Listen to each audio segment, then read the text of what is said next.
एक बार चाहते हैं कि सब लोग अपना अपना मोबाइल के फ्लैश चलाओ तो ई लाइट कम से कम आज लगे के चाहिए कि हमनी के समस्तीपुर में दीपावली मनाता सभी अपना लाइट के फ्लैश चलाओ। वाह जितना लोग वह सभी चलाओ।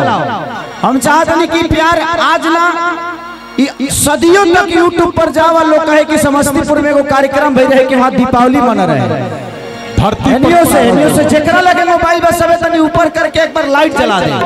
वाह वाह वाह, अरे वाह, बुझाता कि धरती पर तारा उतर के आइल बा। आज बुझाता कि चांद के बीच में गावतनी सब तारा की तरह चमक रहा समस्तीपुर। और मैं चाहूंगा भाई क्रांति सिंह जी से कि सम्मान समारोह का सामग्री लाएं और यहाँ से मैं अपने हीरो को सम्मान समारोह करा के गीत संगीत की पद्धति को आगे बढ़ाता हूँ। और हमारे बीच भोजपुरी की सुप्रसिद्ध गायिका शिवानी सिंह का भी आगमन हुआ है, इनका भी जोरदार ताली बजाकर स्वागत करेंगे आप लोग। हमारे बीच गायिका शिवानी सिंह जी, मैं चाहूंगा अखिलेश बाबा, अखिलेश कश्यप जी, भाई अखिलेश कश्यप जी, वेलकम टू भेरी।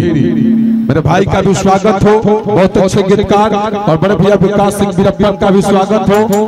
कहना है मित्रों कि सारे गम भुलाइए, सारे भेदभाव मिटाइए। आ गए हैं खेसारी लाल यादव। स्वागत में एक बार संघर्ष 2 के हीरो को जोरदार ताली बजाइए।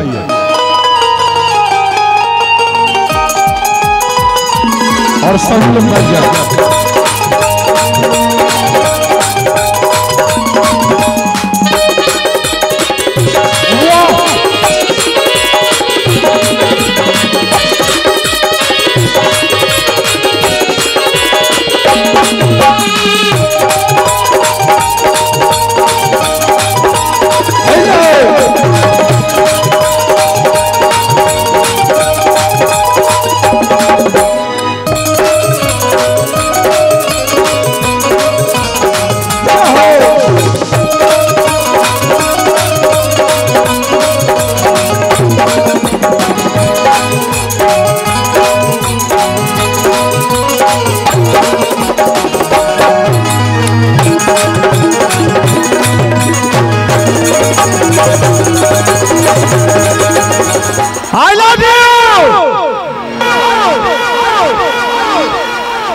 चलिए नमस्ते प्रणाम। हम खेसारी लाल यादव, जिला छपरा, सारण, बिहार।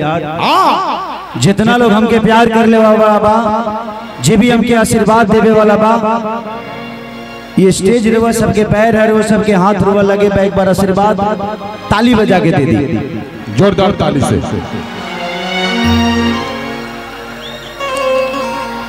बहुत अच्छा लगता। आज बहुत दिन बाद कार्यक्रम करे बनी हम।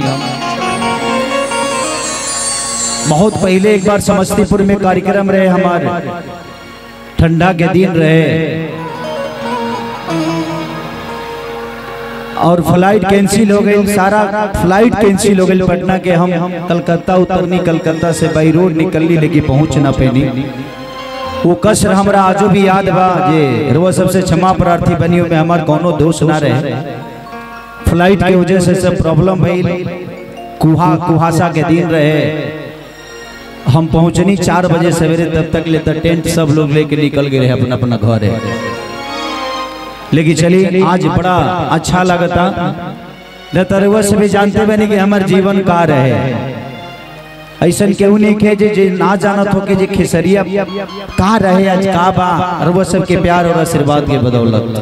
वाह। और हमारे सिनेमा जो संघर्ष अभी तक के इतिहास के सबसे बड़ा सिनेमा भइल बा।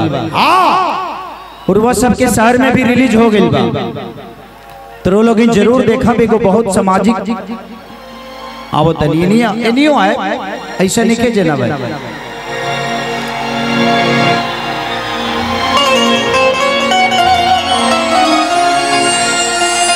I love you.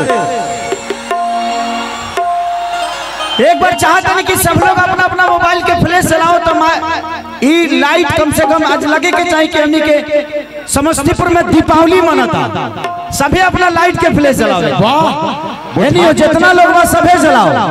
हम चाहते हैं कि प्यार आज ना सदियों तक यूट्यूब पर जावा लोग कहे कि समस्तीपुर में एगो कार्यक्रम भई रहे कि हाँ दीपावली मना रहे धरती से जेकरा लगे मोबाइल बस सबे तनी ऊपर करके एक बार लाइट जला दे।